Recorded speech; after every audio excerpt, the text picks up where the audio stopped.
네, 안녕하세요. 한 주간 안녕하세요. 고생들 많으셨습니다. 아이고, 감사합니다. 예.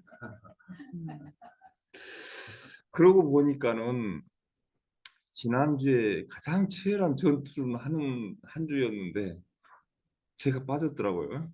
그죠? 1대 15로 싸우실 때 제가 빠져나가. 그리고 그렇게 생각을 하니까 되게 미안하더라고요. 그 이제 마지막 전투에서 같이 있었어야 하는데 그나마 다행인 게 우리 여호수아 가장 장군이신 우리 조은섭 집사님께서 전문가시잖아요. 같이 해주셨기 때문에 반드시 승리했을 거라고 믿습니다. 그래서 저는 그렇게 생각을 하고요. 어차피 좀 실력이 없으면 뒤로 빠져주는 것도 유능하신 그 장수가 계시면 그분께 이렇게 인수인계해서 전쟁해서 승리하도록 하는 것도 믿을 것 같아요. 그래서 또 그렇게 한번 해석을 해봤습니다. 지난 시간에는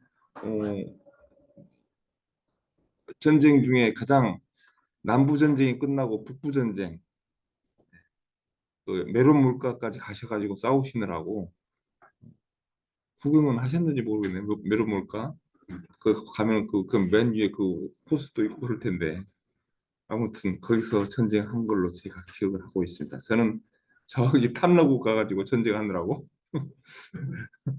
거기서 저도 전쟁을 하고 왔습니다. 사실상. 음, 그리고 좀 지난 시간에 좀 약간 왜 이렇게 진도가 나가는가 하셨을 거예요.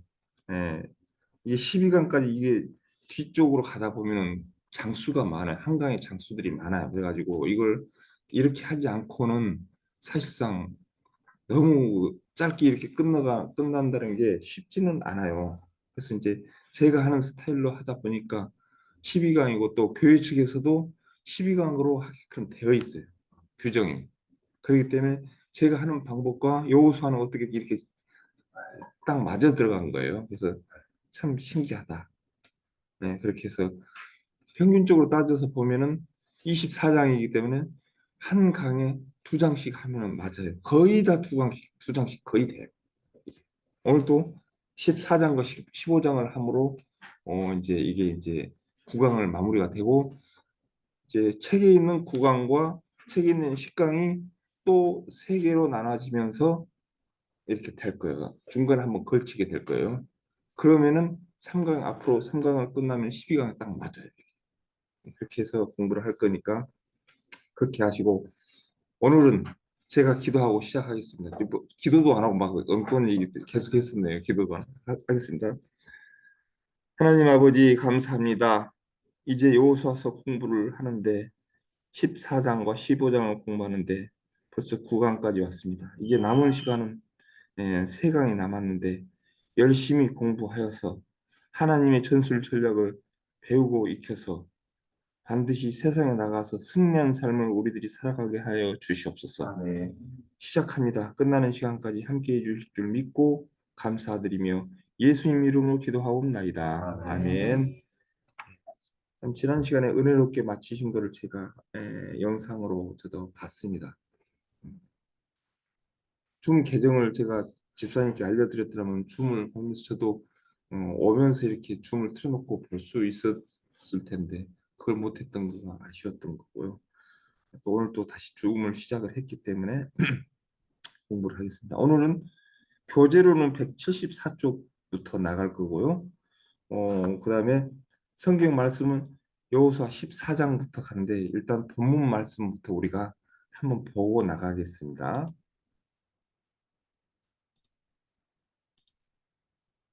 여호수아 14장 아까 제가 틀어놓은 그 내용이죠. 우리가 14장은 얼추 보면은 어떤 내용이 나오냐면은 산지를 구하는 갈렙의 신앙, 갈렙이 나오고요. 공교롭게도 15장에는 또 갈렙의 자녀 악사라는 딸이 나와요. 그것도 거기서도 다룰 만한 내용들이 거기 있거든요. 그래서 두 장에 거쳐서 한 가문이 이렇게 소개가 되는 것도 여호수아에서 나온 것 같아요. 그래서 이제 우리가 이제 이거를 이제 전체 한 장씩 한번 들춰보고 그러고 교재로 넘어가는 걸로 하겠습니다. 14장에서 1절에 보니까는 얘기죠. 이것은 이스라엘 자손이 가나안 땅에서 받은 기업 곧 제사장 엘레살과 눈의 아들 여호수아와 이스라엘 자손 지파의 족장들이 분배한 것이니라라고 딱 되어 있어요. 그러니까 지금 이제 이미 그 분배가 끝난 상태에서 여호수아 14장을 쓴 것 같은 그런 추정이 돼요. 보니까 이것은 하면서 이렇게 해서 분배를 한 것이다라고 한 거가 보면 이미 분배가 끝나고 난 다음에 이 여호수아서를 쓴 것 같아요. 이 부분은 그렇게 추정이 돼요. 그런데 또 주목해서 이 14장 1절이 좀 우리가 살펴볼 것들이 많아요. 별거 아닌 것 같아도요. 보십시다. 제가 본 바로는 어떤 게 보이냐면요.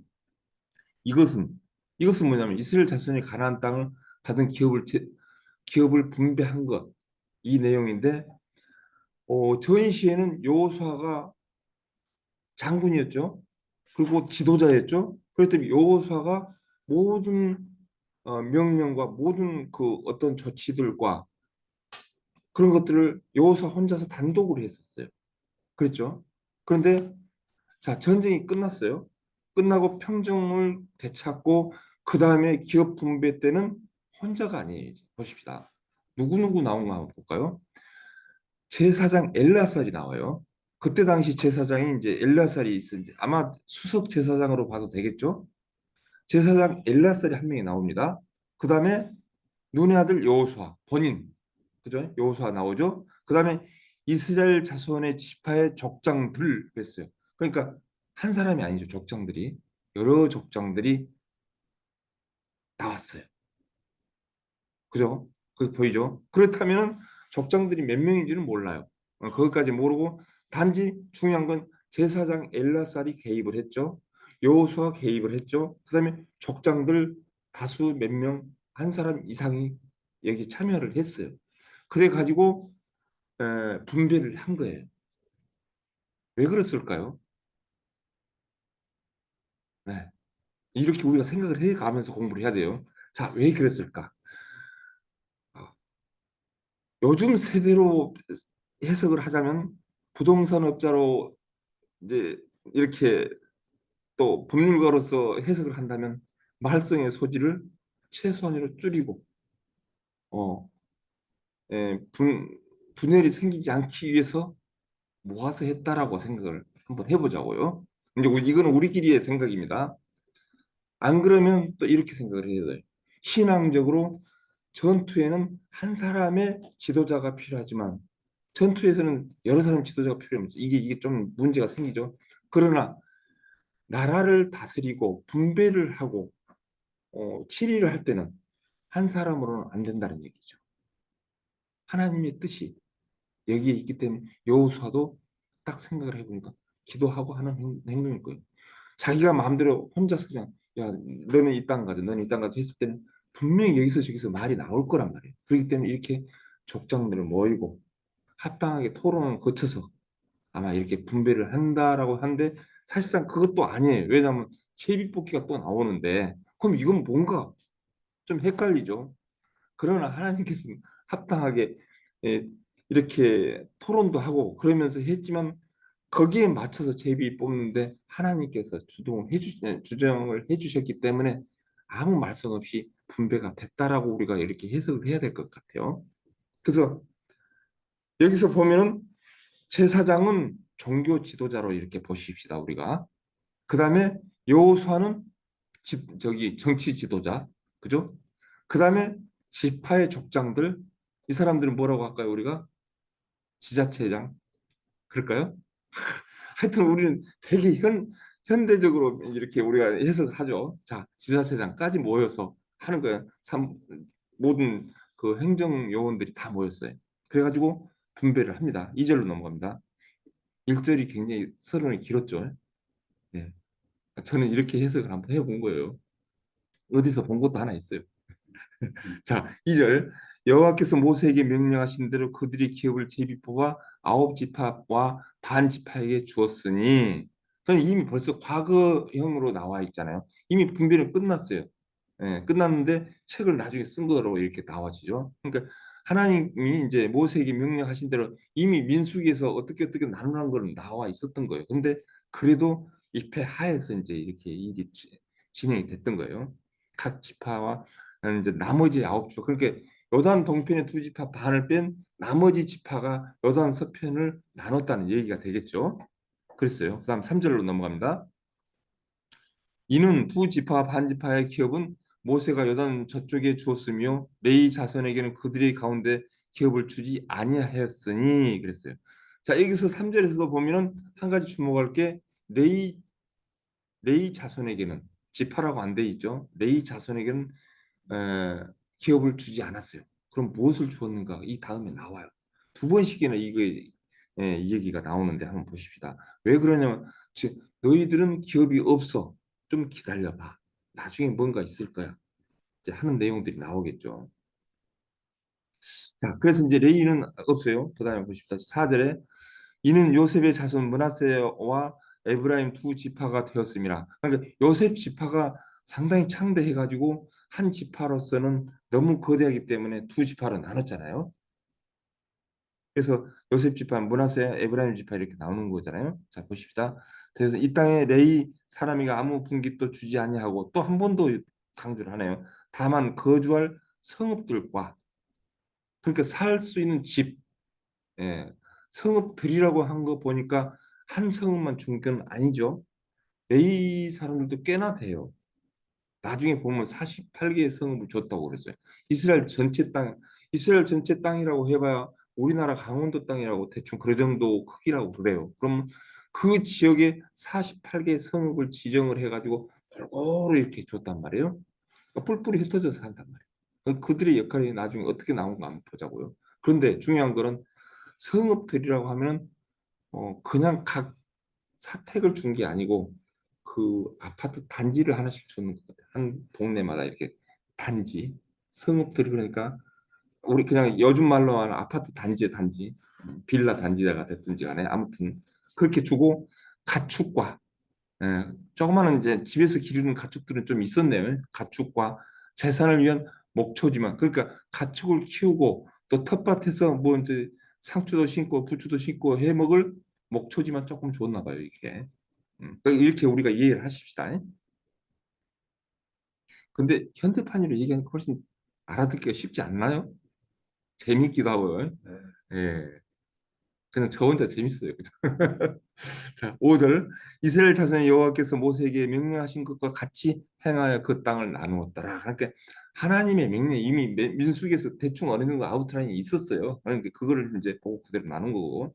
6절 그때 이제 유다 자손 길갈에 있는 여호수아에게 나아가고 그때 유다 자손이 누군가는 한번 보십시다. 길갈에 있는 여호수아에게 나아가고 그니스의 사람 여분네 아들 갈렙이 여호수아에게 말하되 여호와께서 가데스 바네아에서 나와 당신에게 대하여 하나님의 사람 모세에게 이르신 일을 당신이 아시는 바라. 이제 갑자기 기업을 분배를 하고 있는데 툭 튀어나오는 거예요.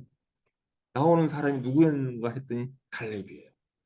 결론적으로 광야 생활을 하면서 달랑 2명이 살아서 가나안까지 들어온 사람이 여호수아 갈렙인데 갈렙이 드디어 이제 2인자 노릇을 숨어서 조용히 참모의 역할을 잘 감당하더니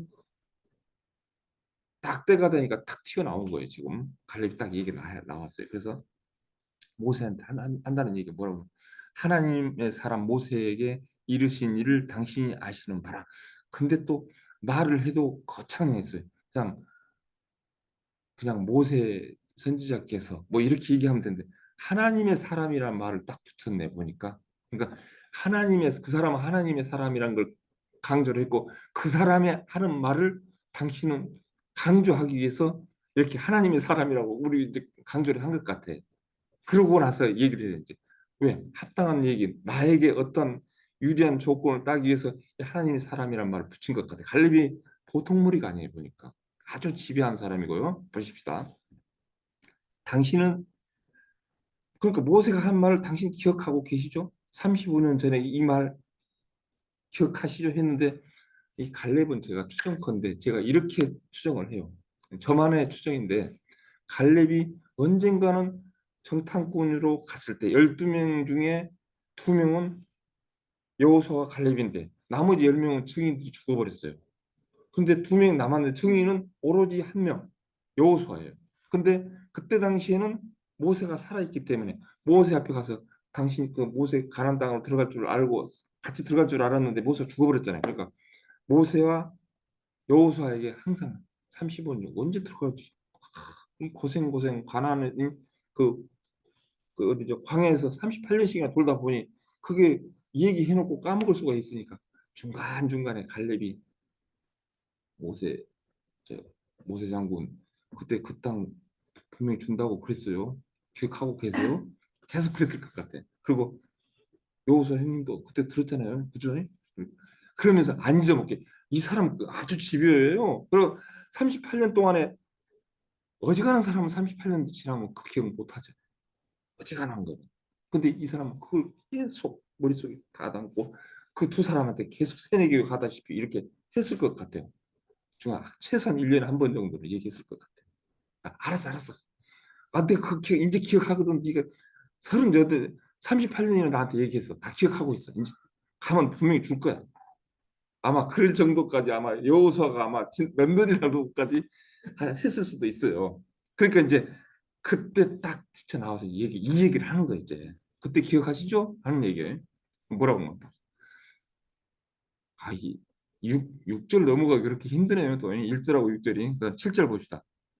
내 나이 40세 여호와의 종 모세가 가데스 바네에서 나를 보내어 이 땅을 정탐하게 하였으므로 내가 성실한 마음으로 그에게 보고하였고 보고는 자기가 했었네 보니까 여호수아는 그냥 그때 지도자로 그때 장으로만 갔나 봐요.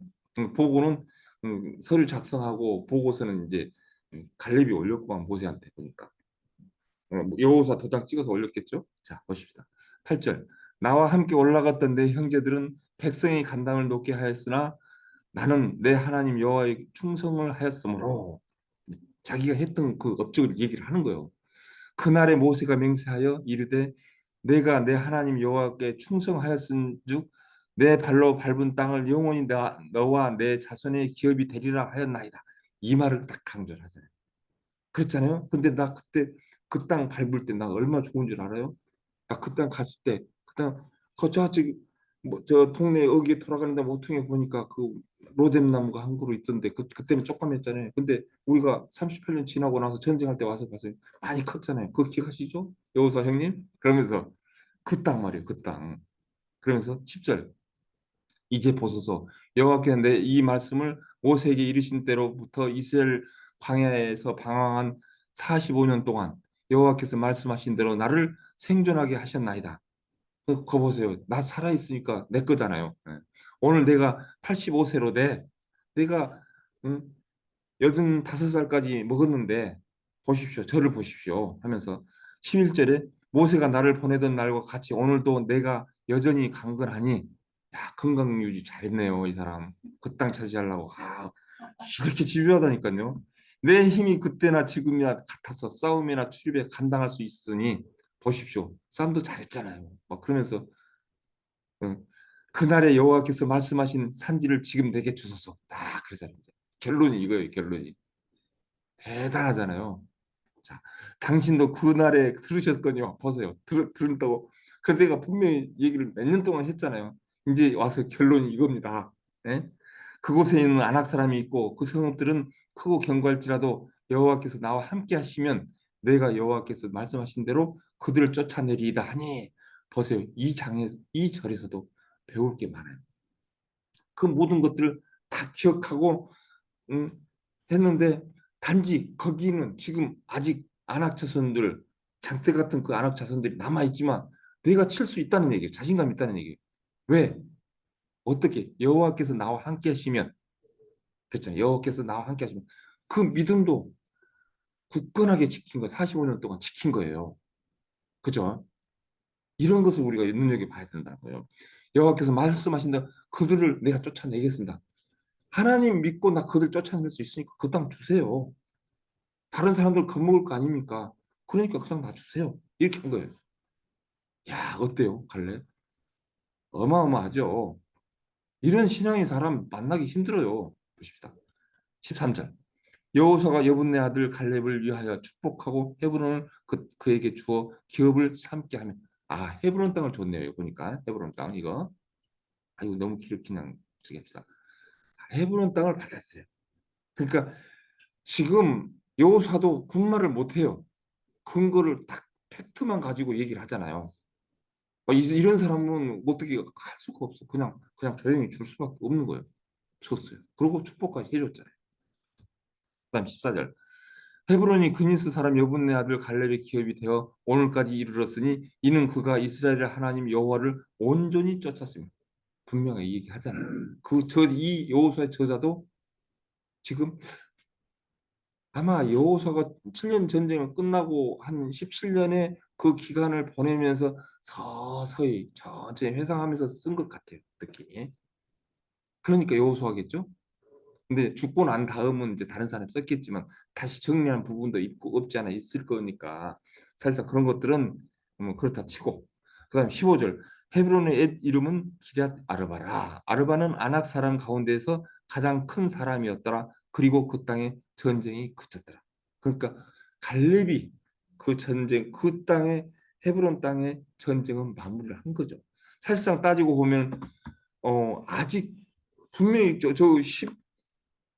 11장에서는 전쟁이 그쳤다고 했는데 아직 갈렙은 다시 전쟁을 했잖아요. 그러니까 거의 대부분의 어, 가나안 족속들이 힘을 쓸 만한 그런 여지는 없어요. 군데 몇 군데 남아 있는데 그들은 그냥 무시해도 될 만큼 힘이 약화된 상태예요. 그렇기 때문에 지자체별로 니네들 알아서 그들 물리쳐 했는데 물리친 데도 있고 못 물리친 데도 있어요. 아무튼 그런데 갈렙은 모조리 이잡듯이 다 샅샅이 뒤져서 다 죽이게 된 거죠. 없애버린 거죠. 쫓아내고. 갈렙이 대단한 신앙이죠. 이제 교제하면서도 이제 그런 내용들이 나오니까 일단 본문의 내용을 가지고 우리가 이렇게 추론했지만 또 여기에도 교재도 나옵니다. 다음 봅시다. 근데 여호수아 15장은 사실상 영역 표시하는 그런 내용들이에요. 그래서 쭉 넘어가는 데가 있을 겁니다. 일단 보십시다. 1절, 15장 1절. 또 유다 자손 지파가 그들의 가족대로 제비 본 땅의 남쪽으로는 에돔 경계에 이르고 또 남쪽 끝은 광야까지라. 이제 여기서부터 1절부터 해가 쭉 밑에까지 어디 전까지냐면요. 에,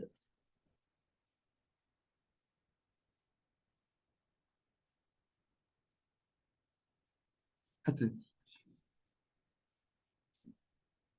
에, 아무튼 보십시다. 쭉 이제 이거는 어떤 내용이냐 유다 지파의 영역을 전체적으로 얘기한 거예요. 유다 지파의 영역이 어디다라는 것을 보여준 거거든요. 그렇다면 지금 우리가 하나 더 보고 지나가는 게 좋을 것 같아요. 제가 그걸 하나 해놨는데 음, 이걸 한번 보십시다. 네, 여기 있네요. 유다 지파가 이 지역을 이렇게 보이시죠? 네. 이 지역을 분배를 받은 거예요. 뭐 그다음에 시몬이 중간에 나중에 있지만은 이건 놔두고 뭐 단 지파, 에브라임 지파, 베냐민 지파 여기 이쪽은 이제 그 므낫세 반 지파 쪽이고요. 이쪽은 아니 이제 이쪽은 여단 동편에 이제 두 지파 반. 그래서 이런 식으로 다 나눴기 때문에 대충 이거를 기억을 하고 계세요. 그런데 유다 지파 맨 먼저 이제 여기부터 받은 거예요. 그러면서 쭉 올라가면서 이제 받게 되겠죠. 근데 유다 지파는 대단히 땅이 크죠. 넓고 많아요. 사실상 보세요. 나중에 불평불만 하는 모습들이 보이는데 므낫세 지파는 이쪽과 이쪽을 받았잖아요. 그리고 갓 지파 여기 받았고 루벤 지파 받고 유다 지파 받아버리니까는요. 사실상 남은 땅은 얼마 안 남아요. 그러니까 불평불만이 있을 수가 있어요. 그죠? 뭐야 조금 우리도 인구들이 이렇게 많은데 그러면 이렇게 줘버리면 남아있는 거는 뭐냐면 이 므낫세 지파 듣고 이 땅도 빼버리면 요놈하고 요거 남았단 말이에요. 이렇게. 그러니까 되게 적죠. 요놈을 갖다가 여기다 붙인다고 한 이 반쯤 붙여서 이 정도밖에 안 된다는 얘기 결론적으로. 이게 이제 일곱 집 반이 나눠 먹어야 되는데 나라도 불만 있겠다. 그죠? 그래 일단 유다 지파가 여기가요. 일단 거기까지만 보시고 다시 저기로 넘어갈게요. 성경으로. 네, 그 이제 그렇게 표시를 해가지고 쭉 나온 이제 지파 전체의 내용을 해서 6절까지라고요? 12절까지죠? 예, 12절까지. 그런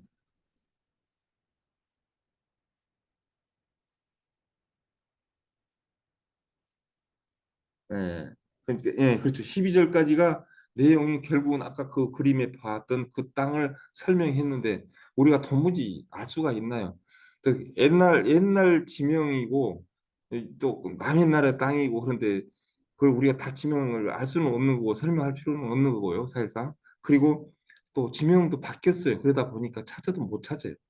그러니까 거기까지 해서 유다 지파 전체의 그림을 그렇게 그래서 영역을 설명한 거예요. 그럼 그렇게 넘어갈게요. 그럼 다음 13절을 볼까요? 여호와께서 여호수아에게 명령하신 대로 여호수아가 기럇 아르바 곧 헤브론 유다 자손 중에 분기수로 여분네 아들 갈렙에게 주었으니 아르바는 아낙의 아버지였다고 다시 한번 설명해 준 거죠. 이제 전체 그림을 그리면서 여기도 다시 한번 이제 14장에 분배했던 그 땅을 주었던 그 땅을 다시 한번 이제 짚어준 거예요. 그리고 난 다음에 14절을 보십시다. 갈렙이 거기서 이제 다시 이제 갈렙 자손에 대한 얘기가 나옵니다. 갈렙이 거기서 안악의 소생 그 세아의 아들 곧 세세와 아이만의 달매를 쫓아내었고 이제 이제 그 이제 거기 남아 있는 가나안 족속들을 쫓아냈다는 얘기죠. 그다음에 거기서 올라가서 드빌 주민을 쳤는데 드빌은 본 이름은 기럇 세벨이라.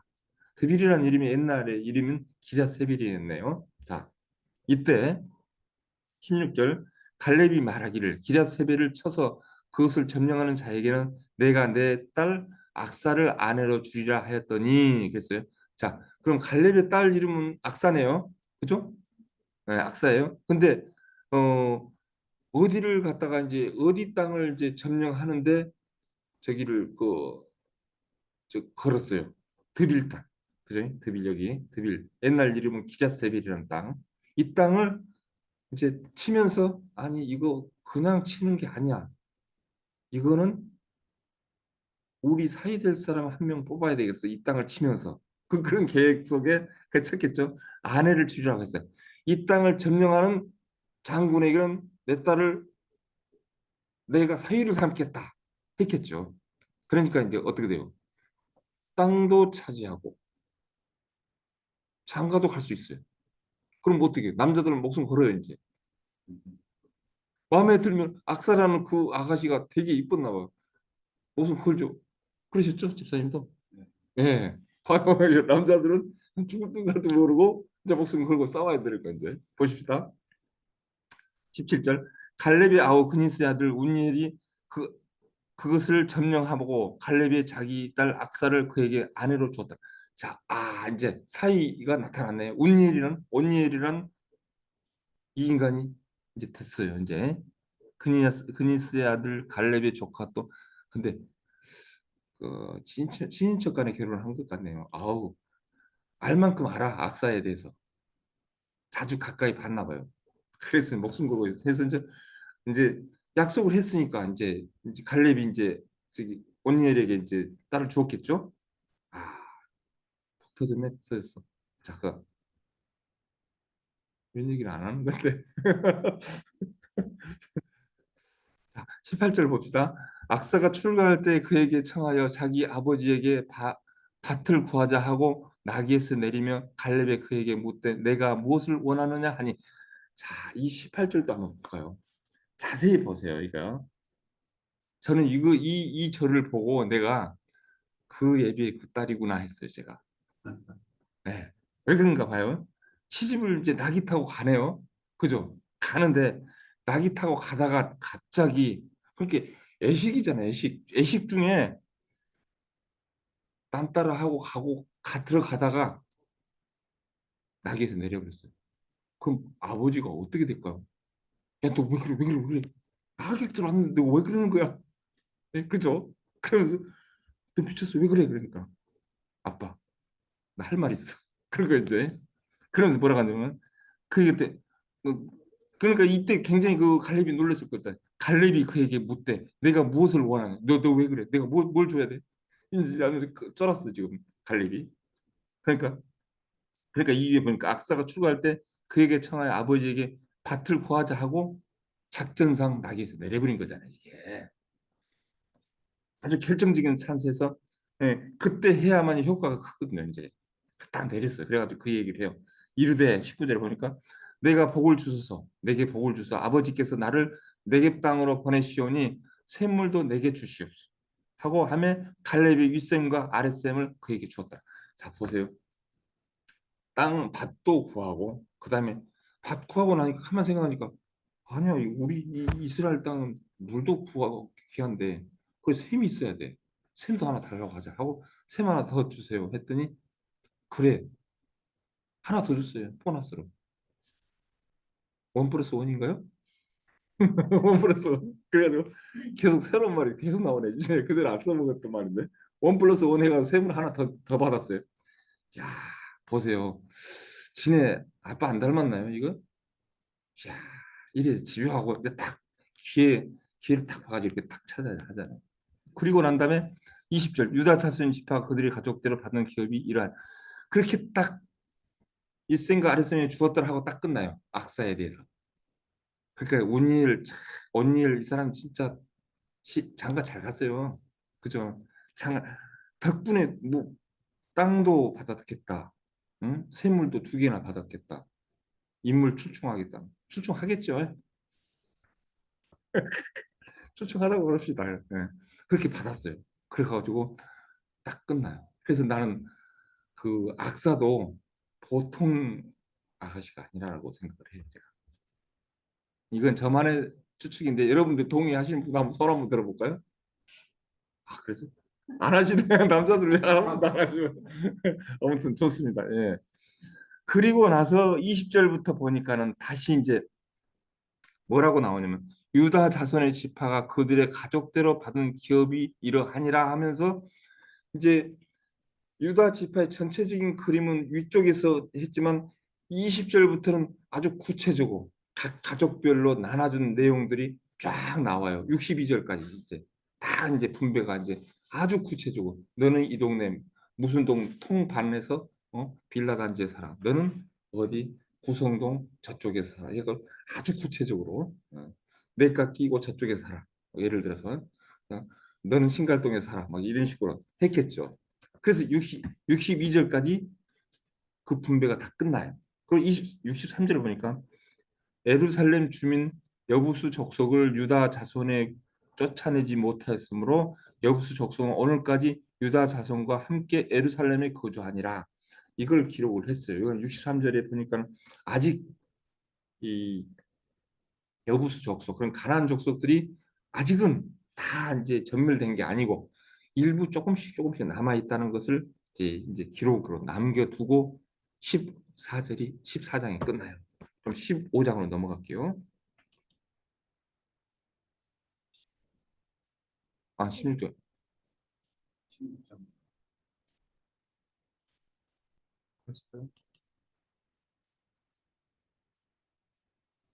아 그럼 끝났죠. 참 이렇게 정신이 없네요. 예, 예, 죄송합니다. 그럼 다시 화면 중지를 하고요. 어디 한번 갔다 오더니 제가 이랬는데 죄송합니다. 자 그러면 이제 174쪽으로 이제 교재 74쪽으로 갑니다. 그래서 그 우리 교재에 나오지 않는 어떤 참 그 제가 보는 그런 이상한 성경 보는 방법을 보니까 좀 저는 재밌으라고 했는데 재밌어요? 쏙쏙가요? 감사합니다. 자, 에, 맨 위에 보니까 산지를 구하는 갈렙의 신앙 그렇게 되어 있죠. 그래서 이제 영적으로는 또 어떻게 박성호 목사님 보셨는지 한번 보십시다. 적의 사이즈보다 더 크신 하나님을 바라보라 그랬죠.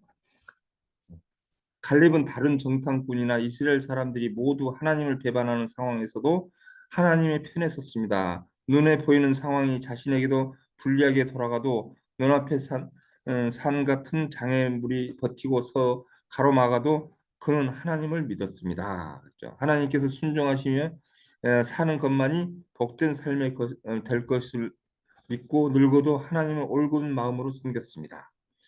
85세 나이에도 자기에게 약속된 기업을 정당하게 요구하고 있는 갈렙의 믿음은 우리에게 큰 도전을 줍니다. 그는 45년 전에 받은 약속을 잊거나 의심하지 않고 믿음으로 구하고 있습니다. 그렇죠? 이렇게 분명하게 얘기했어요. 자, 첫 번째 제가 물어봅니다. 갈렙은 85세였으나 40세의 상태를 유지하고 있었습니다. 이 신실한 사람이 잃지 않고 유지하고 있었던 축복들은 어떤 것이었습니까? 성실한 마음, 내 하나님 여호와께 충성함, 40세 때와 같은 강건함, 싸움이나 출입에 감당할 수 있어. 예, 그렇죠. 예, 책에는 이렇게 좋은 말만 나왔는데 제가 얘기하기를 집요하고 뭐 그런 말을 집어넣었잖아요. 그러니까 영적으로 보는 눈과 세상적으로 보는 눈 이렇게 차이가 있나 봐요. 예, 보십시다. 그러니까 성실한 마음, 그렇죠. 성실하게 하여튼 그런 음, 저기 하나님을 믿었죠. 하나님 여호와의 충성한 것과 강건한 싸움의 출입에 감당할 수 있는 그런 저력 이런 것들을 가지고 있었다는 거예요. 그래서 14장 17절부터 11절의 내용이죠. 그것이 자 보십시다.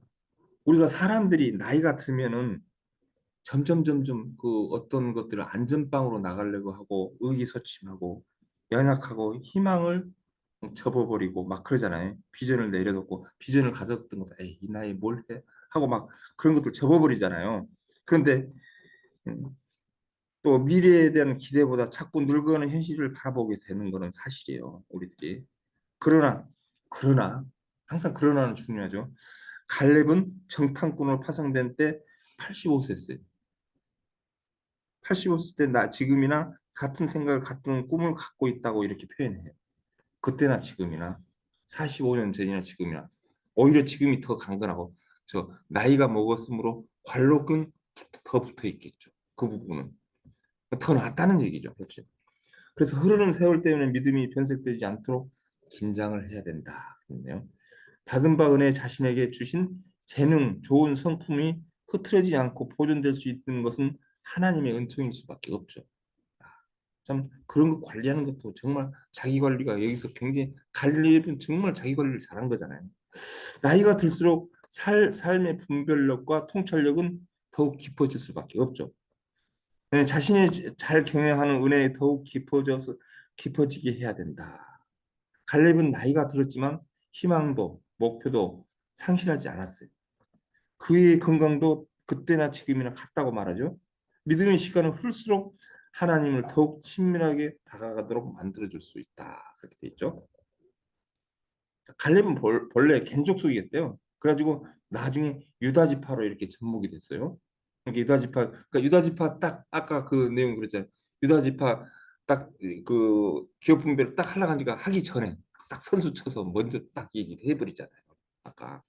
그러니까 제비뽑기 거기다 집어넣어버리면 그때 그 순간을 놓쳐버리면요. 자기가 원하는 땅을 못 차지해요. 그러니까 그 찰나에 딱 기회를 따고 그 순간에 딱 얘기를 하잖아요.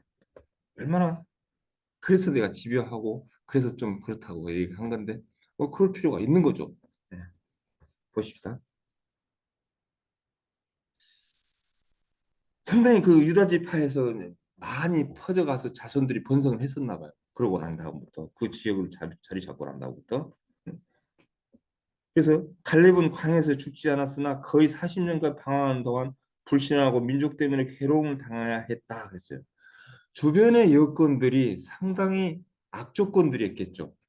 다들 막 광야에서 불평불만하고 막 그런 사건들이 많고 배반하고 이런 사건들이 많은데 거기서 자기 신앙을 지킨다는 건 쉽지가 않아요. 사실상 세상의 여건이 이런데 어떻게 음, 심신이 약해서 넘어지고 이게 찬양 있잖아요. 그렇게 하듯이 우리들은 그렇게 하는 잖아요. 근데 갈렙은 그런 신앙을 꿋하게 지켰어요. 그리고 지금까지 왔잖아요. 45년을 버텼잖아요. 그거를 이제 써는 거예요. 그러니까 그런 모세를 사랑하는데 그 동료들이 그들을 지도자를 비판하고 대적하는 말들을 들어야만 했어요. 그 다음에 이처럼 육신적인 불신적인 사람들 틈에 갈렙은 어떻게 영적인 생활을 유지할 수 있었습니까? 그의 마음은 여기 동그랗 여기는 좀 밑줄 좀 쳐놓으세요. 그의 마음 가난에 있었다. 그래요. 그의 마음 가난에 있었습니다.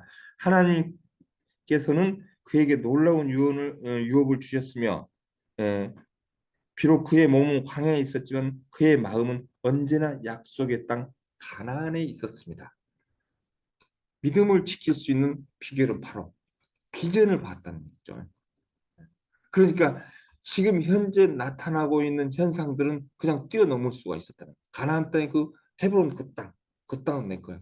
하나님이 나를 지켜주시고 그 땅을 분명히 주신다고 했으니까 나의 수명도 그때까지는 갈 수 있겠네.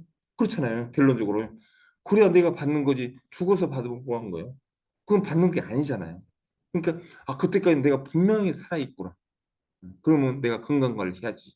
믿음 관리해야지. 그러면서 자, 광야 생활을 38년 하면서 그는 아침에 일어나서 조깅하고 낮에 동안은 같이 이렇게 행렬에 같이 동참하고 저녁 때 또 헬스장 가서 운동하고 그랬을까요? 헬스장 그리고 또 기도하고 네. 우리 집사님처럼 저녁마다 오셔가지고 기도하고 그러면서 신앙 지키고 그죠? 야, 그런 노력이 필요했죠. 자, 그렇게 해서 이제 신앙을 지켰단 말이에요. 그래서 한 서너 줄 밑으로 내려가니까 하나님의 약속은 신실한 분이십니다. 갈렙도 하나님과의 믿음 관계에서 신실한 사람이었습니다. 확실하게 갈렙과 하나님과의 관계는 신실함으로 똘똘 뭉쳐져 있네요. 서로가 서로를 잘 믿어서 하나님도 갈렙을 확실하게 믿고 있었거든요. 갈렙은 모세에 대항하는 무리 속에 끼인 적이 없었어요. 회의와 불신 중에 무리 속에 둘러싸여 있어도 그는 그들이 모의와 불평에 참여하는 일이 없었고 그는 애굽의 마늘과 부추를 사모하는 무리에게도 가담하지 않았고 그는 하나님을 떠나서 우상 숭배를 하는 백성과 관계하지도 않았고 처연하게 혼자서 그 신앙을 지켰다는 얘기죠. 참 이렇게 쉽지 않아요. 어쩔 때는 왕따도 당했을 수도 있어요. 이렇게 하면서 쉽지 않은 신앙의 길을 갔겠죠. 자, 176쪽으로 넘어갑니다. 기업을 분배받은 자 중에서 적을 온전히 밀어낸 자는 갈렙뿐이었다라고 나와 있어요. 네, 그리스도 안에 있는 십자가의 부활 순천은 우리가 가나안이요, 우리에 향한 하나님의 원대한 약속이다. 그렇게 돼 있죠. 우리는 결코 이 약속을 잊어서는 안 된다는 얘기예요. 현실을 보지 말고 그리스도 안에 있는 약속들을 우리가 봐라. 갈렙은 나이가 들었어도 다시 한번 강조합니다. 믿음 관리, 자기 관리, 건강 관리, 약속 관리 여기에 성공한 사람. 외부적인 환경이나 조건들이 우리의 신앙을 밀어치게 할 수가 없다는 얘기예요. 이러한 믿음 앞에서는 꼼짝도 못하죠. 늙어가는 현실을 집중하지 말고 하나님을 집중하면 나이는 숫자에 불과하다. 이렇게 얘기를 할 수가 있겠죠. 자, 두 번째로 넘어갑니다. 갈렙이 85세 될 때까지 포기하지 않고 가슴에 품고 있었던 꿈은 무엇이었습니까? 40대 때 네 발로 걷는 땅을 영원히 너와 내 자손의 기업이 되리라 했던 모세의 약속을 기억하고 그의 발로 밟았던 요새로 얻은 산지와 기름진 헤브론 땅을 기업으로 달라고 요청합니다. 예, 그 내용이 9절에서부터 15절 내용이었죠. 우리 아까 한번 쭉 훑어봤던 그 내용이죠. 자, 177쪽으로 넘어갑니다. 갈렙은 헤브론을 자기에게 주어 소유로 삼겠다고 청원하며 그것을 이 산지라고 부릅니다. 그 땅의 다른 부분과 함께 제비를 포함하지 말 것을 요청하는 그죠?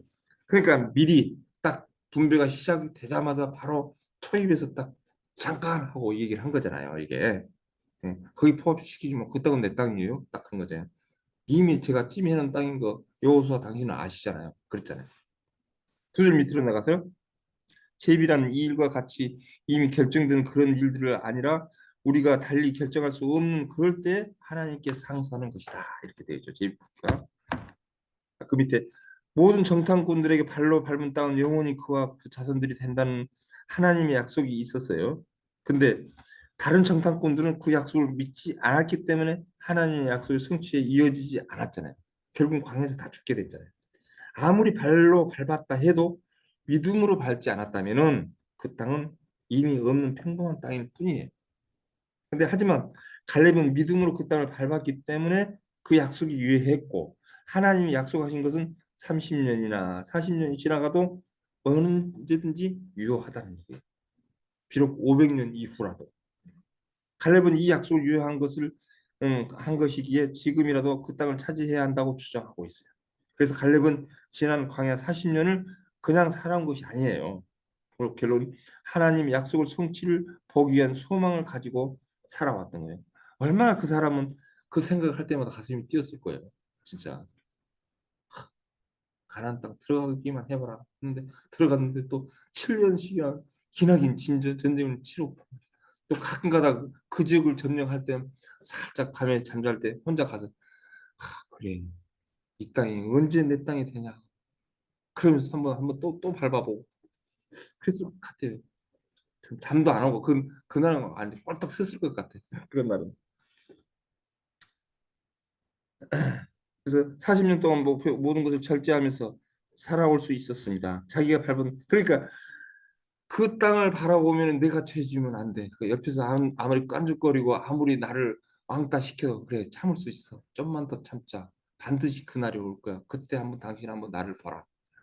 그런 말도 혼자 다짐하지 않았을까 이런 생각도 해봅니다. 자기가 밟았던 그 땅을 차지하게 될 것이라는 하나님의 약속을 믿었기 때문입니다. 헤브론 산지는 요새가 되어 있고 그 땅은 매우 비옥했어요. 그 이제 비전이 있었던 거죠.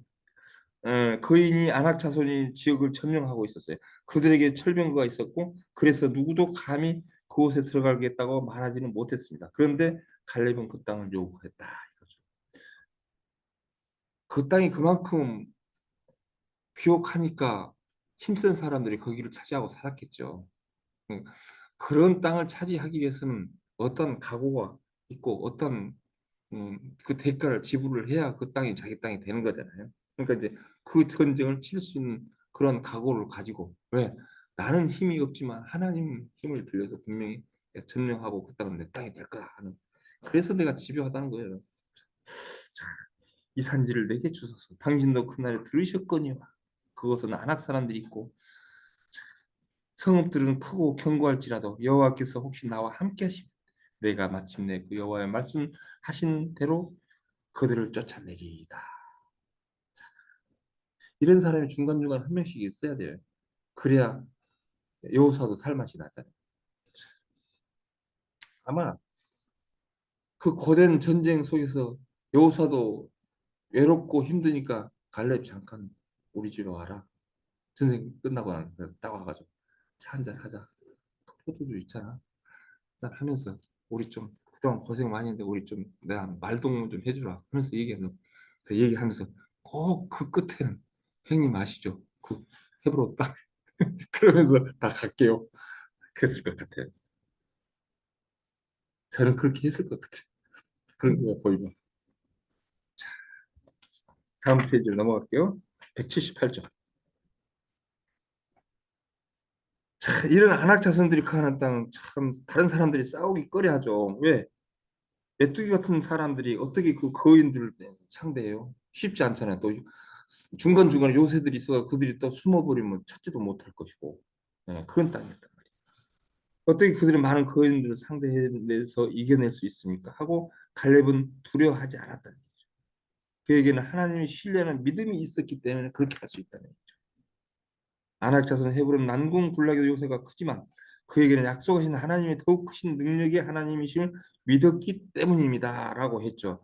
그게 바로 이제 맨 앞에 174쪽에 보면 적의 사이즈보다 더 크신 하나님을 바라보라 하는 거가 이게 이제 여기 결론이라는 얘기죠. 갈렙은 그들보다는 하나님이 유일신이고 우리의 아버지이기 때문에 그들은 아무것도 아니야. 우리 아버지가 있으니까 나는 믿고 전쟁하면 나는 충분히 이길 수 있어. 그러고 이제 한 거죠. 그래서 무엇을 보냐는 얘기죠, 우리가. 또 무엇을 보고 기도를 하는 거예요? 하나님을 구하십시오. 약속의 성취를 구하라. 이렇게 하면서 이거를 마무리합니다. 자, 3번으로 넘어갈게요. 갈렙은 매우 긍정적이고 창조적인 가치관을 가지고 있었습니다. 그의 과거와 현재의 신실한 모습을 정리해 보십시오. 시작. 하고 환경이나 축복을 보지 않고 약속에 집중하는 마음, 성실한 마음으로 뽑아 내 하나님 여호와께 충성하는 마음, 현재 이스라엘 내 하나님 여호와를 온전히 쫓은 여호수아의 관계에서 시기 질투로 축복하는 관계. 예, 그렇죠. 과거는 민수기 14장 6절에서부터 9절의 내용이 과거의 내용이고요. 현재의 내용 179쪽으로 넘어가서 여호수아서 14장 7절에서 14절 내용이죠. 예, 이렇게 해서 비교적 이제 그렇게 본문의 말씀을 요약해서 이렇게 이제 파란 글씨로 적어 놓은 겁니다. 참고하시고 그다음 179쪽 바로 밑으로 내려가니까 갈렙은 지금 이스라엘 제2인자예요. 2인자. 그죠? 가- 사실상 따지고 보면은 평균 연령이 20세. 그렇죠? 20세 정도 되죠. 20세로 대략적으로 잡아도 되겠죠. 20세인데 이들은 벌써 80세가 다 넘었단 말이에요. 지금 여기서 여호수아는 92세 대략적으로 그렇게 봐야 되겠죠. 갈렙이 85세니까. 그럼 정말 보면 세대 차이가 엄청나죠. 둘이 얘기를 해봐야 그 둘이밖에 얘기가 안 통할 것 같아 제가 봤을 때. 8, 90대 하고 40대, 20대들하고 어떻게 얘기가 통해요? 그냥 참 외롭고 하니까 둘이 항상 붙어서 얘기하고 의논도 했고 그랬을 것 같아요. 그런데 이제 그래서 이제 제 2인자예요, 2인자. 7살 차이지만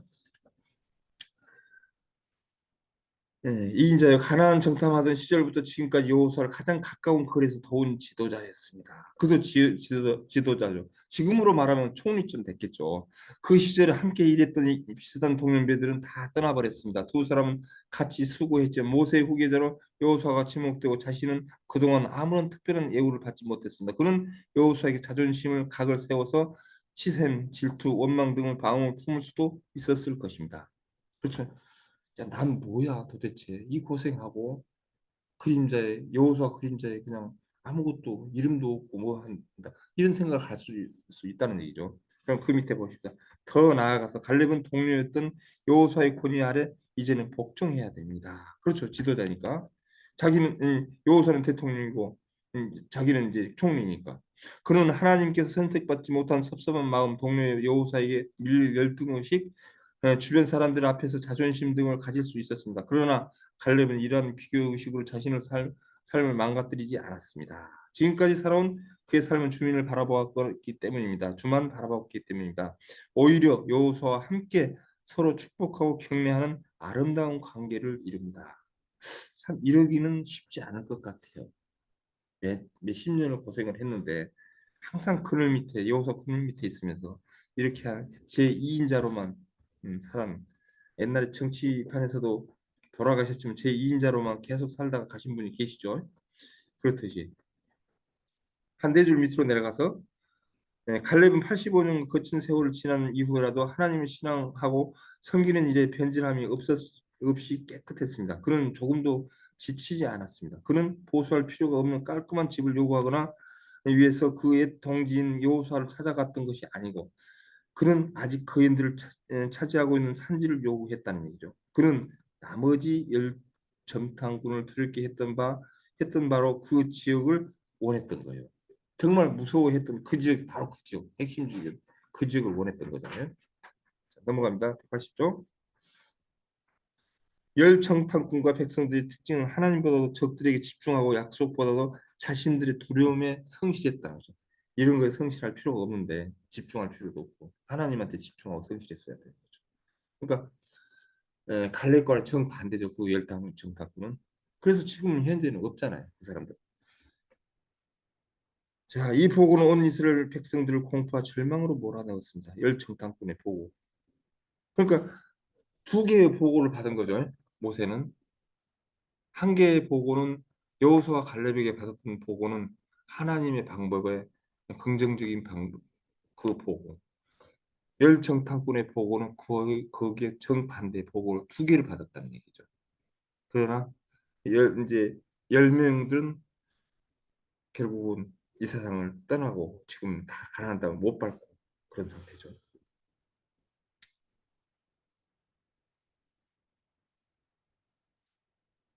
자, 쭉 밑으로 내려가세요. 밑에서 하나, 둘, 셋, 넷, 다섯, 여섯, 일곱 번째 줄인가요?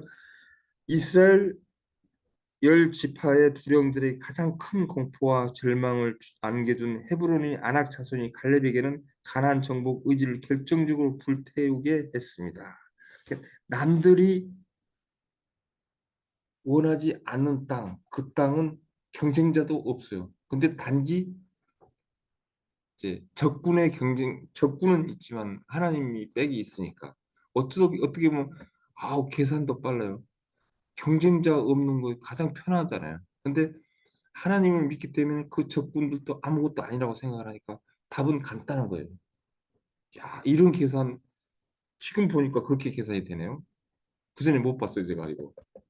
아, 그러네. 경쟁자 없으면 세상 없이 편하게 점령할 수 있고, 그러나 하나님을 믿으니 그 자손, 그 적군들은 아무것도 아니고. 야, 이거 괜찮은데요? 제가 한 얘기 이해가 가시나요? 야, 이거 괜찮네요, 진짜. 이런 땅을 우리가 차지해야 되겠다. 그런 땅이 있겠다. 보니까. 보십시다. 그래서 하나님은 하나님이 전적으로 따르는 갈렙의 파격적인 상급을 내리십니다. 9시가 됐네요. 내리십니다. 모든 출애굽 1세대가 가나안 땅을 보지도 못하고 밟지도 못하게 했지만 갈렙만은 가나안 땅을 볼 것이며 그가 발로 밟은 그 땅은 그에게 기업으로 주겠다고 약속하십니다. 그렇죠? 부정적인 생각과 언어는 불신앙, 불순종 실체입니다. 부정적인 언어는 하나님과의 관계를 깨뜨릴 수밖에 없다. 이렇게 되어 있네요. 자, 181쪽으로 넘어가서 갈렙은 결국은 믿음의 언어를 사용을 잘했죠. 45년 전에 다른 사람들 모두 악평을 하고 불평하고 원망하고 못한다, 할 수 없다, 해도 안 된다 라고 했을 때 갈렙은 당당하게 이렇게 외칩니다. 자, 우리 민수기 14장 7절 8절은 우리 합독 한번 할까요? 시작. 우리가 두고 돌아가며 달며 땅은 심히 아름다운 땅이다. 여호와께서 우리를 기뻐하시면 우리를 그 땅으로 인도해 들이시고 그 땅을 우리에게 우리에게 주시리라. 주시리라. 이는 과연 적과 꿀이 흐르는 땅이니라. 야, 보는 시각 이렇게 달라요. 절대 안. 어이구, 우리 그거 가봐야 메뚜기. 그들은 어마어마한 사람들이에요. 그렇게 보고를 했는데 이 사람은 뭐라고 했어요? 갈렙은 이는 과연 적과 꿀이 흐르는 땅이라 딱 했잖아요. 이런 것들을 보면 우리가 신앙을 어떻게 가져야 되겠다는 거 답이 나오죠. 자, 사람은 믿고 생각한 대로 말합니다. 이해가 안 되고 안 믿어져도 틀림없이 무슨 뜻이 있겠지. 무엇을 도우시려고 이 일을 배열하셨나? 이렇게 선포해야 믿는 예, 사람의 말이라 이거죠. 갈렙은 믿음으로 순종함으로써 이후 모든 세대의 모범이 되었다. 믿고 순종하는 일에 얼마나 중요한 일인지 보여주는 아름다운 모델이다. 갈렙이 어떤 분 대부분 보면 많은 사람들 20명 정도의 사람들이 누구의 신앙을 닮아가겠습니까? 뭐 누구 한데 갈렙의 신앙도 꽤나 많이 돼요. 사람들 보면 물어보면 갈렙의 신앙을 본받고 싶습니다. 그런 사람들이 더러더러 나오더라고요. 그만큼 갈렙이 이렇게 우리 지금 배우는데 대단한 인물이잖아요. 자, 182쪽으로 넘어가서 유다 지파의 분깃. 네. 왕족이라면 문제가 있는 사람이라도 품으라. 그렇게 돼 있죠. 예수 믿고 복 받고 행복한 것으로만 그치면 안 되고 힘든 광야라도 극복해야 하고 지경을 넓혀 이웃들을 섬기고 세워주어야 합니다. 유다 지파는 이스라엘 영적 장자 지파입니다. 그죠? 이스라엘 장자권은 루벤 범죄로 잃게 되고 왕권은 유다에게 넘어가고 제사장권은 레이에게 넘어갔어요. 그 다음에 두 배의 몫은 요셉 지파로 넘어갔죠. 그래서 아까 봤듯이 그 땅 요셉 지파가 어마어마하잖아요. 므낫세 반지파하고 해서 에브라임 지파에서 굉장한 땅을 차지하죠. 유다 지파는 왕의 지파인데 장차 메시아가 오시는 지파에게 가장 큰 땅을 주셨습니다. 한쪽은 비옥한 땅이지만 다른 한쪽은 사막지대 아주 힘든 싸움을 치러야 한 땅이었다. 이렇게 표현이 됐어요. 자, 제가 질문을 하는데 질문이 엄청 기네요. 한번 길게 한번 제가 질문하겠습니다. 유다 지파는 장자권 중왕권을 왕의 권한을 받은 지파입니다. 북쪽으로는 비옥한 땅을 주셨지만 더불어 농사를 짓기 적합하지 못한 메마른 네게브 사막 지역과 그인족 아낙족들이 사는 산지를 주셨습니다. 유다가 가진 진정한 축복은 무엇이라고 생각하십니까? 또한 현실에 축소할 수 있는 열린 마음입니다. 인도하심을 신뢰하고 전적으로 순종하면 어떤 악조건도 다 축복이 됩니다. 내게 주어진 현실에 인도하심이 있다고 생각하고 신뢰하고 순종하고 따름이 은혜 중의 은혜입니다. 예, 감사합니다. 사실상 우리들이 얼핏 보기에는 이 15장 같은 경우는 공부를 어떻게 해야 되지? 이런 것만 다 나오는데 뭐 공부거리가 뭐가 있을까라고 하는데 역시 영적으로 보신 분들이 이렇게 가득 채웠어요. 보니까. 네, 보십시다, 일단. 그러니까 성경을 먼저 연구하시고 이런 책들을 펼쳐내신 분들 참 고맙다고 생각을 해요. 여기에서 우리가 배울 게 뭐가 있을까라고 그냥 스쳐 넘어갈 수 있는 장들이에요, 이런 것들은. 근데 여기서 우리가 배워야 할 것들이 이렇게 많잖아요. 한번 보십시다. 하나, 둘, 셋, 넷. 다섯 번째 줄 한번 볼게요. 네. 하나님께서 유다 지파에게 신령한 축복과 기름진 땅만 아니라 메마른 땅을 함께 주신 것은 다른 지파와 비교할 때 공평하신 처사였습니다. 유다 지파가 분배받은 영토는 후일의 유다 왕국의 중심지로 이스라엘 역사의 주요 무대가 되었습니다.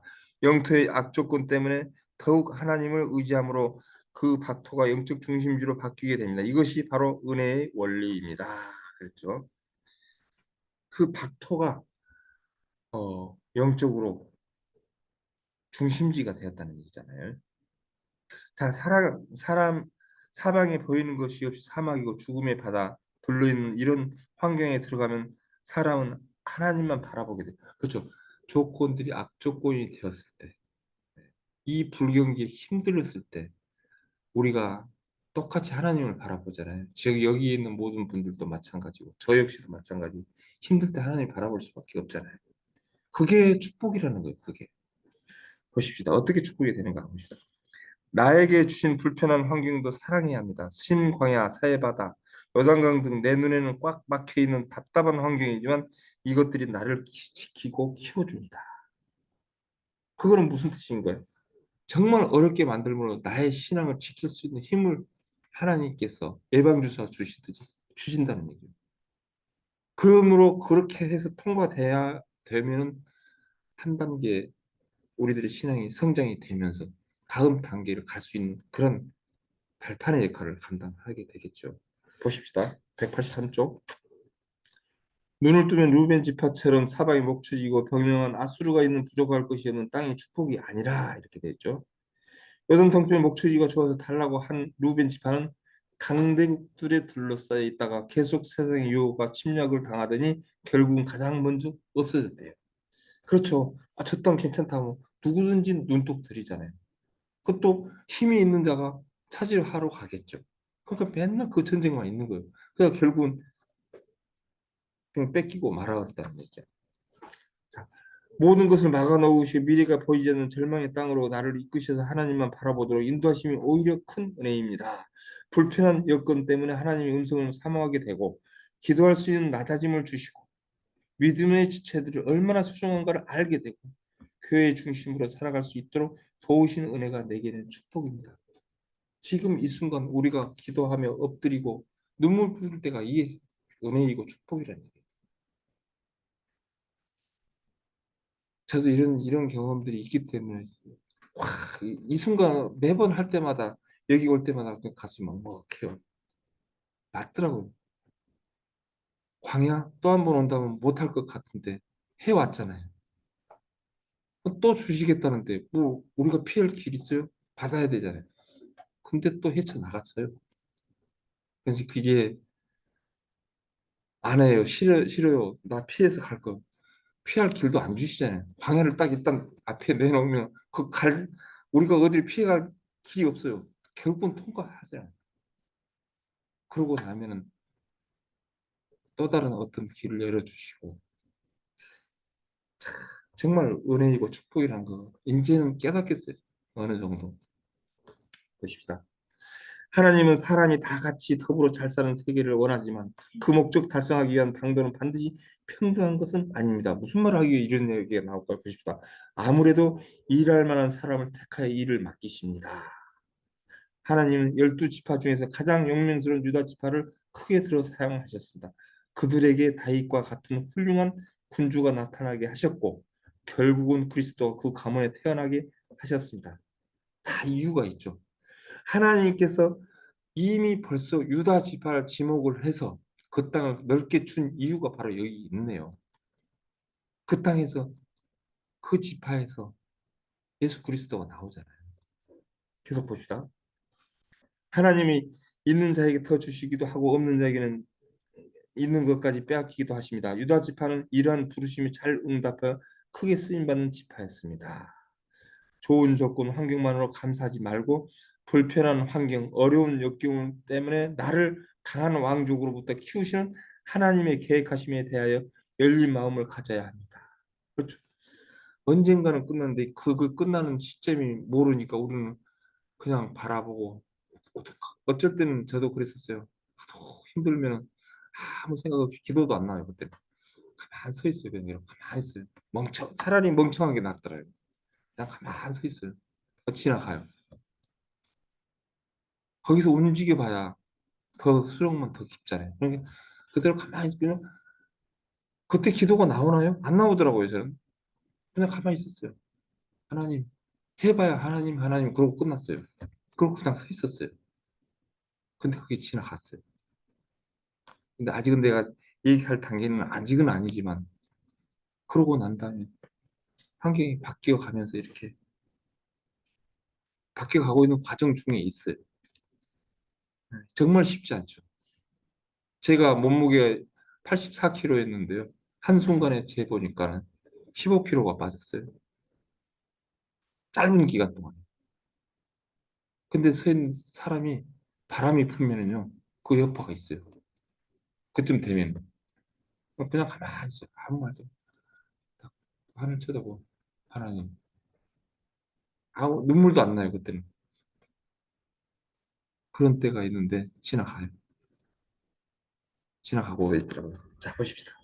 유다는 야곱의 네 번째 아들 레아의 소생이었지만 루벤 장자권을 잃게 되자 장자권의 축복을 왕권을 받게 됩니다. 그에게는 형제들이 마음으로 우물 속에 있었던 던져 죽음을 위기에서 당하고 있던 요셉을 살려내는 궁일한 마음이 있었고 후일에 그러죠? 네, 그냥 할게요. 후일에 흉년을 만나 형제들이 모두 애굽의 양식을 구하러 나갔다가 도둑으로 몰렸을 때도 가족을 위하여 자신을 희생하려고 좀 신경 쓰이네요. 잠깐만요. 나가시더니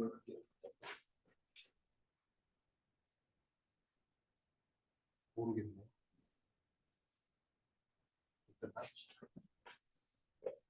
아, 집사님 나가자마자 이렇게 돼버리네.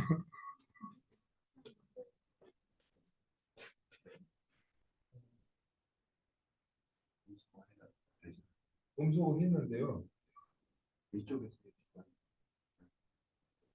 아 됐죠 이제. 된 것 같아. 근데 저기만 음소거 된 거죠? 내 건 안 되는 거잖아요. 안 나오면 괜찮아요. 네, 괜찮죠. 일단 해보십시오. 나중에 또 이게 또 저기 하는지 모르는데 아니 분명히 여기서는 나올 거예요. 저기서만 안 나올 거예요. 네? 안 됐어요? 네, 네, 네. 그러니까 그렇게 됐을 거예요. 이게 녹화하면 나올 거 아니에요. 네. 네, 계속 할게요. 그냥 이렇게 한 번 하면 저는 또 멍청해져가지고 어디쯤 하는지도 또 헷갈려요. 이거.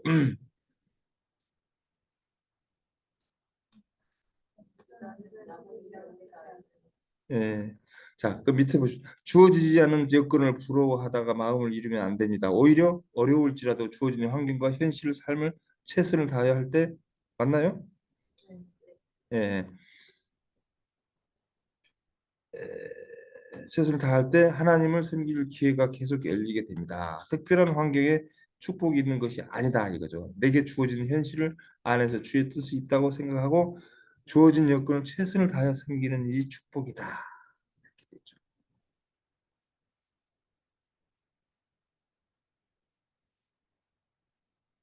예, 이제 이렇게 하면 되겠네요. 자, 그다음 넘어갑니다. 자, 184쪽으로 넘어가세요. 그 분배받은 땅을 또 영적으로 해석했나요? 그래서 참 우리들은 이런 걸 갖다 어느 지역 했을 때 그냥 넘어갈 수가 있는 거잖아요. 근데 이런 것도 하나하나 이렇게 또 풀어 놓으니까 아 이게 이렇게 되는구나 하는 것들을 알게 돼요. 보십시다. 1번 에돔과 경계한 남방의 성읍들 그렇죠? 에돔 남방 쪽 그러니까 최남방 쪽인 것 같아요. 그런데 에돔과 경계한 남방의 유다 지파가 차지한 땅을 살펴보면은 매우 비옥한 땅이 있는가 하면 사막과 골짜기과 언덕 등으로 이루어져 있는 것을 보게 된다. 그렇죠? 하나님의 사람들에게 모든 것을 은혜로 받아들이는 경건한 자세의 항상 요구됩니다. 사해가 인접한 지역, 사망의 음침한 골짜기, 죽음의 골땅도 있습니다. 그러나 결국 이곳이 이스라엘을 첫 줄이 된다. 그렇죠? 영적인 의미로 내 삶의 가장 의욕적인 날들은 내 인생의 미래 풍요를 위해 준비하여 훈련하며 싸우는 날들이 있었습니다. 나의 일상에 찾아온 싸움의 날들을 두려워하지 말고 준비하고 훈련한 만큼 우리가 얻을 수 있다라고 되어 있죠. 그래서 여기는 풍요를 위해서 준비한 땅으로 이렇게 봐주는 게 좋을 것 같아요. 자, 그다음에 평온할 때 훈련하는 땅, 평지지요. 2번이죠. 자, 평범한 날들은 스펙을 쌓고 공부를 하고 실력을 키워야 한다. 성경을 열심히 공부하십시오. 기준점이 명확해지고 수많은 사람들을 세울 수 있습니다. 치유 공부를 열심히 하십시오. 가정, 자녀, 부부와 관계에도 더와 무너져가는 세상을 바로 세울 수 있습니다. 개인의 내면은 소유주라고 할 만큼 넓고 다양합니다. 공부해야 도울 수 있습니다. 그저 우리들은 지금 요소서 공부를 하는데 어, 어느 지역 했는데 넘어갈 수 있는데 이러한 부분들이 영적으로 해석을 하니까 이렇게 답이 나오잖아요. 그러니까 우리 평범할 때 지금 우리가 공부를 해가지고 어느 시기인가 분명히 우리를 하나님께서 우리를 사용하는 그때가 이제 이런 것들을 토대로 해서 이제 하나님 앞에 사용을 돼야 되겠죠. 그다음에 세 번째는 거치는 땅, 산지 지역. 유다 지파는 온니엘이 정복한 드빌과 헤브론 산지는 지역뿐만 아니라 헤브론 북쪽에 있는 북부 산맥 지역이 차지하였으며 이와 더불어 동부의 경사 지역과 광야 지역을 얻게 되었습니다. 유다 지파의 영내에는 유대 산지라는 높고 험악한 산악지대가 있었습니다. 그래서 에, 유다 지파는 아낙 자손들이 거하는 기럇 세벨에 있었고 가장 큰 거인인 아르바를 죽이고 기럇 아르바를 얻었어요. 소년 다윗도 모세도 노획장 갈렙도 거인들이 이겼어요. 지금 내가 두려움 주는 거인은 누구인가? 그들을 이길 수 있는 자신은 바로 우리가 산지 지역에서 훈련한 그들. 네, 그렇게 되겠죠. 자, 네 번째 훈련의 땅, 광야 지역. 그렇죠? 믿음으로 사는 사람들은 광야라도 축복의 땅이 됩니다. 하나님이 행하실 일들을 대행할 수 있습니다라고 이렇게 돼 있고요. 그다음 185쪽으로 넘어가서 예루살렘. 이 땅은 나태한 땅 이렇게 표현이 되어 있네요. 안타까운 표현이 있습니다. 예루살렘에 사는 여부수 족속은 쫓아내지 못했습니다. 여부수의 족속을 쫓아내지 않고 그들이 예루살렘에 거주하도록 내버려둔 것은 가나안 족속과 언약도 맺지 말라고 불쌍히 여기도 말며 모두 진멸시켜야 한다는 하나님의 명령에 대한 명백한 위반 행위였다. 그랬죠. 이처럼 유다 지파가 여부수 족속을 아, 음, 쫓아내고자 최선을 다하지 아니한 것은 하나님의 명령에 대한 나태한 마음가짐에서 연유한 것이다. 그랬죠. 가나안 정복 전쟁 때 그들은 신앙적이며 순종적인 모습을 뚜렷이 대조된다는 현상이죠. 그러니까 거기까지만 갈 믿음이었다는 얘기예요. 좀 더 믿음을 키워봤으면 좋았을 뻔했는데. 자, 그다음에 2번으로 넘어갈게요. 갈렙과 온니엘은 용사였습니다. 그들이 기업 확장에 어떻게 쓰임 받았습니까? 갈렙은 은혜는 용서였지만 그들이 하나님 나라를 위하여 싸울 인재를 찾아 사역하게 했습니다. 예, 갈렙 본인도 용서했지만 특별히 하나님 나라를 위해 싸울 인지를 찾아 사역을 했다. 그러니까 자기 어, 이인자를 키워가지고 키웠다는 얘기잖아요. 그 내용 우리 이 본문 내용을 읽었던 그 내용이죠. 넘어갈게요. 186쪽. 갈렙은 유다 지파라고 했잖아요. 아까 갈렙은 자신의 기업으로 할당받은 헤브론에서 거인족 아낙 자손들을 쫓아내고 아낙의 소생 세세와 아이만을 달매 세 아들을 물리쳤잖아요. 그는 계속해서 그 주의를 쳐서 기업으로 삼았어요. 그건 쉬지 않고 열심히 노력한 거잖아요. 광야에서 사라졌던 같은 불신앙의 사람들은 누구예요? 이런 그인들 앞에 서면 메뚜기처럼 두려워하고 오공 펴지 못했던 사람들이잖아요. 그러나 그런 거인을 두려워하지 않고 갈렙처럼 믿음으로 물리쳤던 용사는 많이 있어요. 네, 도무지 내 힘으로 물리칠 수 없는 힘든 남편, 아주 근접하게 나왔네요. 힘든 시아버지, 힘든 아들 때문에 끙끙대다가 믿음으로 그들을 제압하고 복음을 전하고 예수님을 영접시키는 경우들이래. 이런 경우라는 얘기죠. 불신앙으로 보면 험한 산지이고 가슴 떨리는 거인족이지만 믿음으로 보면 나의 밥이고 나의 기업이다. 이랬어요. 쉽지 않죠. 현실에 딱 이렇게 접목을 시키니까 또 좀 자신이 없어지려고 하네요. 그러나 이 말씀을 배우고 난 다음부터는 우리가 바로 접목을 시켜서 한번 승리하는 삶을 살아봅시다. 갈렙은 자신도 영명스러운 사람이었으나 더욱 사람 인지를 찾아 쓸 줄 아는 지혜로운 장수였어요. 젊고 능력 있는 젊은이들을 전쟁터에 투입하면서 가장 먼저 이석을 빼앗는 사람에게 자기 딸 악사를 주겠다고 하잖아요. 그래서 많은 사람들이 이 전쟁에 도전하게 되었고 그들이 그의 조카 언니엘에게 그 영광을 차지했잖아요. 그래서 갈렙의 사이가 된 언니엘은 믿음과 용기로서 드비를 정복하여 갈렙의 기업이 확장하는데 일조함으로 믿음의 선봉장이 됐다. 멋집니다. 최측근이 됐겠네요. 훗날에 그는 잘 성장하여 이스라엘의 사사로 국가에 위하여 크게 쓰임을 받았다. 자, 그렇다면 현실에서 교회가 해야 할 중요한 일들을 언니엘 같은 믿음의 사람들을 많이 키워내는 일이 중요하죠.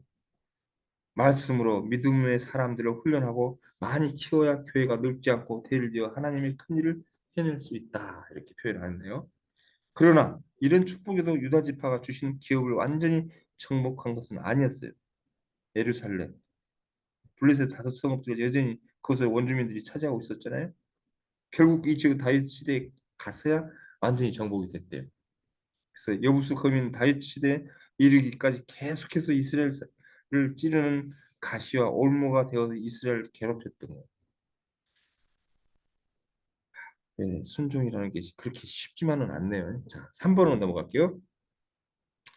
자신의 분배받는 기업의 땅을 넉넉하다고 시몬 지파의 땅을 나눠준 지파는 어느 지파입니까? 예, 갑자기 또 시몬 지파가 나오죠. 아까 우리 그 화면 공유하면서 봤던 그 유다 땅의 그 동그란 그게 시몬 그 9개 성으로 끝났어요. 그러니까 정말 유명무실하죠. 자, 여기에서 38개 성읍 이름을 실려 있으나 29개 성읍으로 이야기합니다. 이들의 성읍 중에 9개는 후에 시몬 분깃으로 넘어간다. 이 얘기 나오네요. 19장 20절에 이하에 나타난 것과 비교해 보면 시몬 소유로 계수되고 있습니다. 유다 지파는 이미 분배받은 땅 일부분을 다른 지파에게 주는 것은 합당치 못하다고 하면서 거절할 수도 있어요. 그런데 아무런 불만 없이 기꺼이 일부에 내어줬다는 사실 칭찬받을 만한 자세다. 그렇죠. 누가 자기 땅을 불쑥 이렇게 다른 사람한테 주는 그런 사람들 저 거의 없잖아요. 이런 경우. 근데 유다 지파는 그렇게 했어요. 그것도 만만치 않는 땅. 그것도 그 지파 딱 가운데. 왜 그랬을까요? 했더니 예전에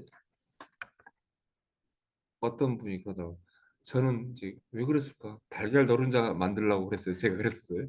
근데 어느 한 사람이 하는 얘기가 보면 어디로 튈지를 모르니까 이 인간들이 한쪽 기퉁에다 주면 딴 데로 놀러 가고 튀쳐나가가지고 모압 쪽 건드리고 다니다가 괜히 전쟁만 들쑤시가지고 벌집 만들고 해서 싸울 것 같아서 유다 지파가 딱 품어버렸다는 거예요. 그 얘기 되대요. 일리가 있더라고. 근데 이제 그런가 안 그런가는 이제 모르는데 그렇게 얘기를 하더라고. 저 사람 성경 많이 연구한 사람이네. 그런데 우리 지파 사람이었어요. 근데 되게 공부를 안 해. 그 양반은. 근데 그 얘기를 해도 뭐 진짜 보통 사람이 아니네. 일리 있어요. 아, 절대 틀린 말 아니에요. 그랬었어요. 그게 맞는지 틀린지 그건 나도 몰라요. 근데 상당히 일리 있는 말을 하더라고요. 자, 넘어갑니다 그냥. 시몬 지파는 그 유다 지파 일부의 성읍을 할당받아도 될 만큼 인구가 매우 적었다. 그렇게 나오죠. 그것은 과거 광야 생활 당시에 시몬 지파 시므리 바알볼 사건 주모자가 되어서 죄를 범한 결과 많은 사람들이 죽임을 당했기 때문에 추정된다. 이렇게 두 줄 밑으로 내려가서 즉 시몬은 늘 언제나 어느 쪽에서 튈지 모르는 예측 불허의 불덩어리다. 이걸 읽고 그 사람이 얘기를 한 것 같아요. 그러니까 불덩어리 같은 사람이라는 말입니다. 우리 곁에 음, 나와 너무 기질이 다른 사람이 있을 수 있습니다. 언제 어떻게 분노가 터질지 모르는 불덩어리들도 있습니다. 유다는 이런 저주가 있는 지파를 품었다는 얘기죠. 쉽지 않죠. 이런 지파를 품게 되면 결국 가시에 찔리기도 하고 괴로움 당하기도 하고 그걸 감내를 해야 되는 거잖아요. 이게 쉽지 않는 거죠. 그 장자가 이렇게 멋진 거예요. 원수도 사랑할 수 있고 포용할 수 있는 사람이 예수님을 족보에 드는 왕족입니다. 왕은 백성들을 섬기는 자입니다. 천태만상의 모습을 한 수많은 백성들을 품어야 왕이래요. 참 쉽지 않죠. 우리는 유다 지파처럼 왕권을 가진 사람이 되어야 합니다. 믿는 자는 원리적으로는 권세자이죠. 그러나 그 통치권이 강하게 드러내려면 말씀으로 기도로 훈련해야만이 그걸 지킬 수가 있는 거죠. 낮아지는 섬김으로 더 뜨겁게 형제를 사랑해야 되죠. 주님은 우리가 이 땅에서 성령의 능력을 받아 왕으로 사역하기를 원하시는 거죠. 어떤 사람도 품을 수 있는가? 왕의 지파가 되기를 원하십니까? 유다 지파는 사자기로 자신의 지파를 표현했습니다. 하나님은 우리를 나라와 제사장에 삼으셔서 우리의 세상을 품기를 원하셨다. 이렇게 얘기하죠. 이런 꿈이 있었기에 문제 많은 나라도 품을 수 있었다는 거죠. 이것이 하나님 나라 통치를 이루며 싸움 잦고 문제 많은 이 땅에 어우르고 품을 수 있는 왕권이 우리들의 목표다. 그러면서 이 장을 끝나게 됩니다. 자, 여기까지. 자, 이게 이제